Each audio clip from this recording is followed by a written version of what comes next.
नमस्कार बालमित्रांनो. आज आपण पाहणार आहोत इयत्ता तिसरीचा पाठ रमाई भीमराव आंबेडकर.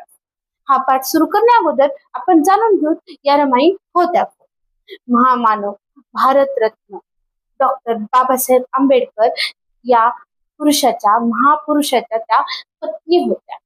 तुम्हाला माहितीये डॉक्टर बाबासाहेब आंबेडकरांनी दलितांसाठी किती कष्ट घेतले आहेत, किती रात्री जागून काढले आहेत, त्यांनी किती अभ्यास केला आहे. त्यांनी त्यांच्या अथक प्रयत्नातून दलितांना आज मोकळा श्वास घेण्यासाठी मिळत आहे. आज तुम्ही आम्ही समोर उभे राहिले आहोत ते फक्त त्यांच्या आशीर्वादामुळे. त्यांनी जर काही तरतुदी संविधानामध्ये केल्या नसत्या तर आज आपण एकमेकांशी बोलूही शकलो नसतो. एवढी आपली अवघड परिस्थिती निर्माण झाली असते. अशा वातावरणामध्ये ते मोठे झाले होते. एखादा प्राणी असेल किंवा एखादा पशु असेल संपूर्ण गावभर फिरून येईल आणि आपल्या एखाद्याच्या दारामध्ये जर जाऊन उभा राहिला तर त्याला भाकरीचा तुकडा, धान्याचे दाणे टाकले जात होते, पण दलितांची सावली देखील अस्वीकार्य होती. अशा वेळी डॉक्टर बाबासाहेब आंबेडकरांनी या दलितांचा उद्धार करण्याचा विडा उचलला. स्वतः अथक परिश्रम घेतले आणि खूप अभ्यास केला, रात्र दिवस अभ्यास केला. त्यांच्या डोक्यामध्ये फक्त एकच विचार होता, माझ्या दलित बांधवांचं चांगलं झालं पाहिजे, सर्वांनी शिकलं पाहिजे, संघटित झालं पाहिजे आणि काहीतरी करून दाखवलं पाहिजे. आजही समाजामध्ये कित्येक ठिकाणी या गोष्टी कुठे ना कुठेतरी अस्तित्वात आहेत. त्या संपूर्ण नष्ट झाल्या नाहीत, परंतु फक्त संविधानामध्ये तरतूद आहे म्हणून थोडंफार का होईना या ठिकाणी आपल्याला स्वातंत्र्य मिळत आहे आणि सर्वजण भारत माझा देश आहे, भारतातील सर्व जे काही बांधव आहेत ते एकोप्याने राहत आहेत. या सगळ्या गोष्टींचे श्रेय हे डॉक्टर बाबासाहेब आंबेडकरांना जात आहे. कित्येक संतांनी खूप प्रयत्न केले. त्यांच्या तत्कालीन परिस्थितीमध्ये थोड्यापुरतं 2 मिनिटासाठी किंवा तात्पुरत्या स्वरूपामध्ये स्वीकार्य केलं होतं त्यांचं कार्य. जसं तुकाराम महाराज आहे, त्यांनी सर्वांना कितीतरी निष्ठेने, कितीतरी प्रामाणिकपणे, कितीतरी वेळा सांगितलं होतं, परंतु कितीही सांगितलं तर कोणीही स्वीकार केला नाही. त्याचबरोबर आता आपण घेऊ संत एकनाथ महाराजांनी तर कडेवर पोर उचलल्या त्यांच्या सोबतचे जे ब्राह्मण लोक होते त्यांनी त्यांचाही तिरस्कार करायला सुरू केला. मग तुम्ही सांगा, कितीही सांगितलं तरी कोणीहीच ऐकलं नाही. अशा परिस्थितीमध्ये डॉक्टर बाबासाहेब आंबेडकरांनी ही जी काही लेखणीला तलवार बनवून शब्दाला धार लावून या ठिकाणी जे काही आपल्यासाठी जे कार्य केलंय, रात्रंदिवस जागून ज्या काही गोष्टी केल्यात त्या सर्व करत असताना ह्या रमाबाईंनी काय केलेलं आहे, त्यांना आधार दिलेला आहे. त्यांच्या अर्धांगिनी बनल्या आणि संपूर्ण संसाराचा गाडा एकटीने हाकला. म्हणून या ठिकाणी आपण डॉक्टर बाबासाहेब आंबेडकरांचे जे लेकरं आहोत ते आज व्यवस्थित खाऊन पिऊन जगत आहोत. यांचाच आशीर्वाद आहे, रमाई आणि डॉक्टर बाबासाहेब आंबेडकरांचाच आशीर्वाद आहे की आज काय होत आहे, संपूर्ण दलित वर्गासोबत आपण हसत खेळत काय करत आहोत, शिकत आहोत. सर्व धर्म समभाव हे डॉक्टर बाबासाहेब आंबेडकरांनी काय केलेलं आहे, आपल्याला समजावून सांगितलेलं आहे. त्याचबरोबर गौतम बुद्धांनी देखील या गोष्टीचा तिरस्कार केला होता. कोणीही मोठं नाही, कोणीही छोटं नाही, सत्य, अहिंसा, प्रेम या सर्व गोष्टींची रुजवणूक गौतम बुद्धांनी पण केली होती. तरी देखील कित्येक जणांनी ते स्वीकारलं नाही. कितीही महान नेत्यांनी, कितीही महान संतांनी या ठिकाणी देवानी या ठिकाणी त्यांच्या रूपामध्ये जन्म घेतला तरीही कोणी ऐकलं नाही त्यांचं. परंतु डॉक्टर बाबासाहेब आंबेडकरांनी आपल्यासाठी जे कष्ट घेतलेत ते आपण केव्हाच विसरू शकत नाही आणि त्या उपकाराची फेड आपण केव्हाच करू शकत. आज आपण या ठिकाणी रमाईंचा धडा पाहत आहोत. त्याच्यामध्ये तुम्ही पहा, त्यांचा जन्म झाला होता रत्नागिरी जिल्ह्यातील दापोली तालुक्यातील वनंद या गावी. त्यांच्या वडिलांचं नाव होतं भिकू धोत्रे. तुम्ही लक्षात ठेवा, त्यांचे दोन प्रकारे आडनाव काय केले जातात, म्हटले जातात, एक धोत्रे किंवा धोत्रे. ठीक आहे. त्याचबरोबर त्यांच्या आईचं नाव होतं रखमाबाई. तुम्ही लक्षात घ्या, हे देखील कुटुंब अत्यंत गरिबीचं, हलाखीचं होतं. अशा गरीब हलाखीच्या परिस्थितीतूनच लहानपणापासून रमाबाई गेल्या होत्या. त्यांचे आई वडील हे लहानपणी असतानाच वारले होते. वडिलांना टीबी झाला होता आणि टीबी झाल्यामुळे त्यांच्या आईला त्याचाच धक्का बसला. त्या टेन्शन मध्येच त्यांची आई वडिलांच्या अगोदरच वारली आणि त्यानंतर रमाबाईचा वडिलांचाही मृत्यू झाला. मग हे मुलं सगळे अनाथ झाले. सगळ्या कुटुंबाची जबाबदारी रमाबाईच्या अंगावर पडली. लहानपणीपासूनच जबाबदारी पेलण्याचं सामर्थ्य देवाने रमाबाईंकडे दिलं होतं. त्यानंतर त्यांचा डॉक्टर बाबासाहेब आंबेडकरांसोबत काय झाला, विवाह झाला. भीमराव रामजी आंबेडकरांसोबत जेव्हा त्यांनी विवाह केला, तेव्हा त्यानंतर 1907 ला आंबेडकर काय झाले, मॅट्रिक परीक्षा उत्तीर्ण झाले. सगळीकडे आनंदाचा उल्हास झाला की आंबेडकरांनी मॅट्रिक परीक्षा पास झाली. खूप आनंदाचं वातावरण होतं, त्यांच्या कष्टाचं चीज झालं होतं. त्यानंतर काय झालं माहितीये तुम्हाला? त्यानंतर बडोदा नरेश सयाजीराव गायकवाड यांची शिष्यवृत्ती कोणाला भेटली? आंबेडकरांना भेटली. ते अत्यंत हुशार आणि एकदम तेज बुद्धिवान असे विद्यार्थी होते आणि शिक्षकांचे ते लाडके विद्यार्थी होते. पण काही काही परिस्थितीमुळे त्यांना वर्गाच्या बाहेर राहून काय करावं लागत होतं, शिक्षण घ्यावं लागत होतं. काही काही असे शिक्षक होते, ते आंबेडकरांच्या गुणवत्तेमुळे, त्यांच्या धाडसामुळे, त्यांच्या जे काही त्यागाच्या बलिदानाच्या गोष्टीमुळे त्यांच्यावर खूप प्रेम करत होते.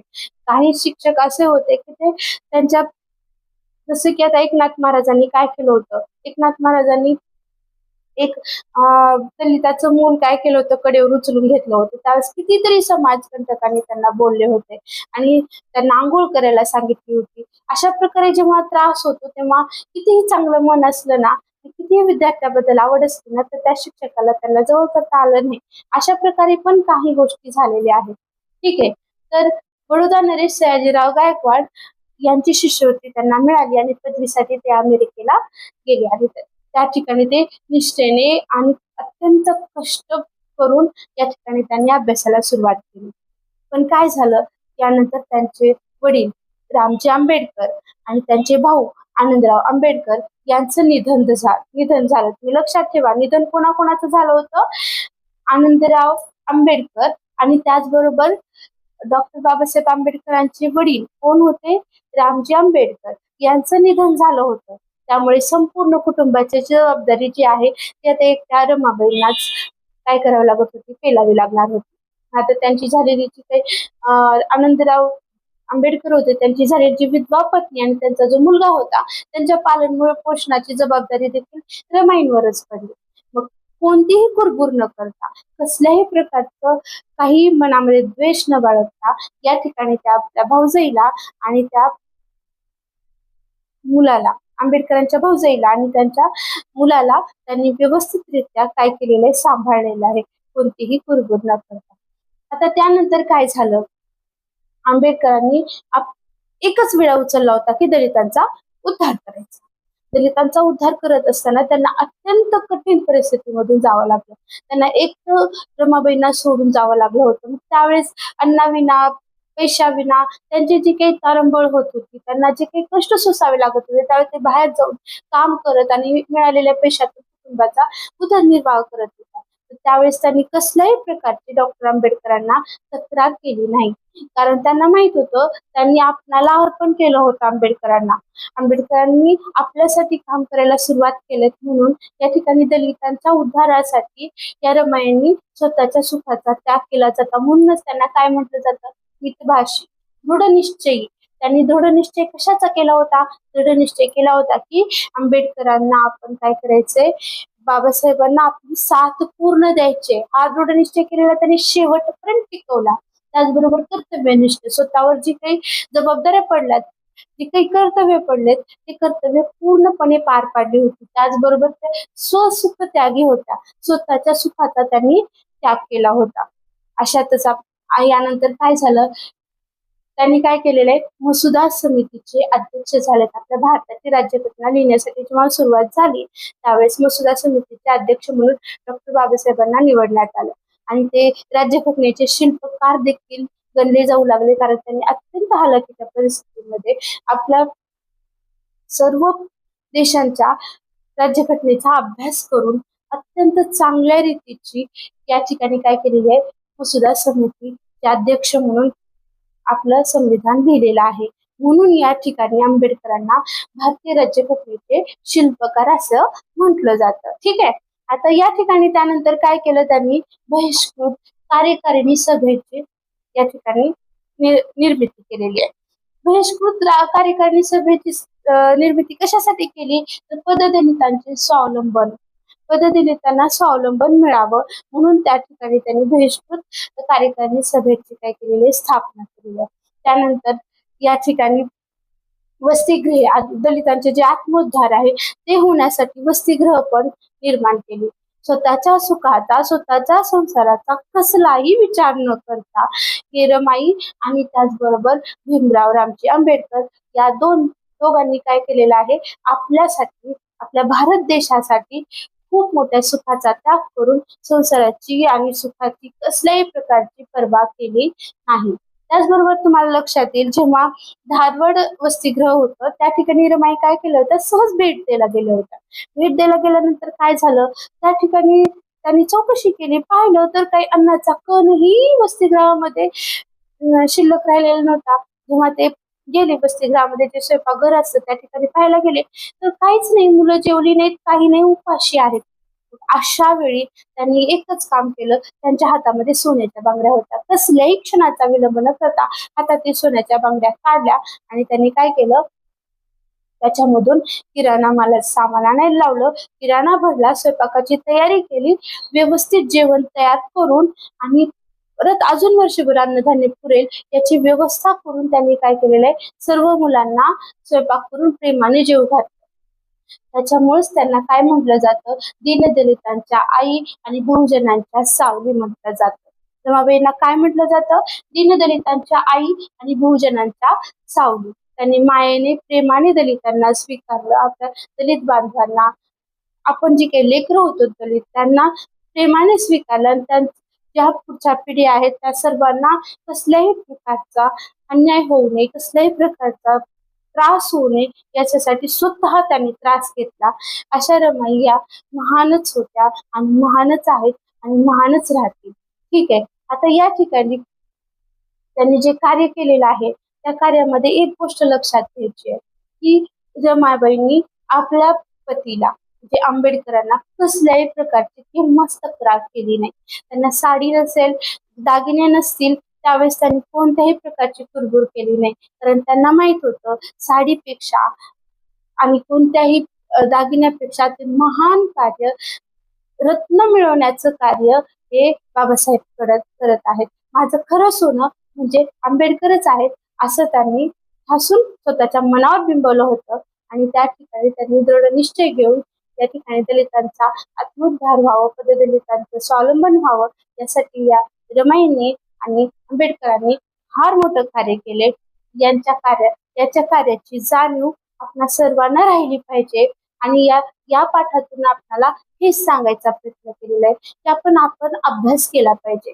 ज्याप्रमाणे आपल्याला सगळ्या गोष्टी मिळालेल्या आहेत, काहीही न मिळत असताना आंबेडकरांनी अभ्यास करून दाखवला, तर आपल्याला काय करायचं आहे, आपल्याला या पाठाचा आदर्श डोक्यात ठेवून आपण काम करतो. थोडंसं घरी काम केलं तर आपल्याला काय होतं, आपल्याला वाटतं मी किती मोठं काम केलं. परंतु या रमाईंकडे पाहिलं आणि आंबेडकरांकडे पाहिलं तर असा अभ्यास कोणीच करू शकत नाही. कित्येक कित्येक विद्यार्थी आतापर्यंतचे होऊन गेले असतील, तर या ठिकाणी आंबेडकरांसारखा विद्यार्थी होणे शक्यच नाही. त्यांनी जसा अभ्यास केला तसा अभ्यास जर आपण करायचा प्रयत्न जरी केलो तरी आपण कोणत्या तरी अतिउच्च अशा शिखरावर जाऊन पोहोचू. यासाठी आपण प्रेरणा घेऊन त्यांच्यासारखा नाही करता आला अभ्यास, कमीत कमी प्रयत्न तर करून आपल्याला जो होमवर्क दिलाय तो व्यवस्थित आपण करायला पाहिजे. ठीक आहे. हे आपल्यासाठी आदर्श आहेत आणि रमाई देखील आपल्यासाठी आदर्श. लहानपणापासूनच त्यांनी कर्तव्यनिष्ठपणे आपल्या जबाबदाऱ्या कशा पार पडल्या ते आपल्याला लक्षात येईल. ठीक आहे. आता आज आपण हा पाठ पाहिलं, त्याच्यामध्ये जर तुम्हाला काही प्रॉब्लेम वाटला किंवा कोणती गोष्ट समजली नाही तर कमेंट बॉक्स मध्ये सांगा. आपण पुढच्या लेक्चर मध्ये आपण त्या गोष्टी काय करू, चांगल्या प्रकारे समजावून सांगू. ठीक आहे. Bye everyone.